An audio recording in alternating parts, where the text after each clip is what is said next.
poor shape, all indications suggest that things are going to get much, much worse.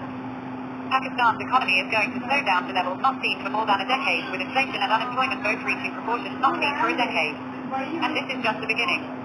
With the government having just signed on to yet another IMF program, it is important to emphasize the point that it is not the IMF which is to blame for Pakistan's economic condition, not for the past nor for where we are now, and also not for what is about to come.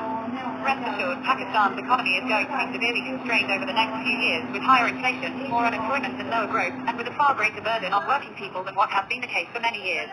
Yes, the IMF is not to be held responsible for the state of Pakistan's economy. Rest assured, Pakistan's economy is going to be severely constrained over the next few years. The entire responsibility for the wreck that is the Pakistani economy lies squarely on the shoulders of Pakistan's ruling and propertied elite, both civilian and in uniform, since both have been and continue to hold power in and out of office.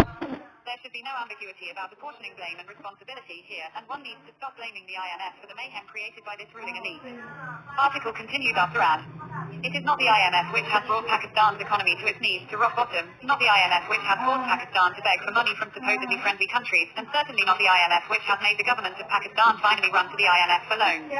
The ruling elite, those who hold office and those who hold the strings of those who hold office, are all responsible for managing the economy the way they have over the last few years and over the last decade. This truth can be clearly explained by one simple economic policy measure and non-measure. From the Musharraf military dictatorship to the elected governments of Benazir Bhutto, Nawaz Sharif and Asif Zardari, and now to the Imran Khan government, all have gone to the IMF seeking a bailout and assistance to stop the country's deteriorating economic condition. Yet all these governments, along with their allies and vested interests, have been the ones to have caused a situation where they have been forced to go to the IMF in the first place. They only need the IMF because they fail and refuse to undertake economic reforms since these would hurt their own interests. One key indicator regarding the state of the economy is that of fiscal deficit, that of having greater, unaffordable expenditure and lower revenue or having insufficient money to spend. If the government is not going to tax its rich, it will always be short of money to spend, no matter how well-intentioned and well-meaning its social welfare programs may be. If it has high and increasing defense costs and has to pay back interest on loans taken to pay for defense and other expenditures, it will always have a shortfall of money because it refuses to tax the rich. This is a circulatory argument, with no taxes on the rich and the elite, with the particularity of Pakistan's political economy based on essential defense expenditures, and with a shortfall of revenue, there will only be more borrowing, more debt, and so on.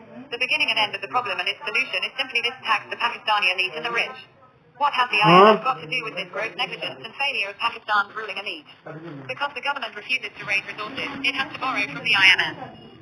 The IMF is not responsible for the budget deficit ending up near 7.5% of GDP this year.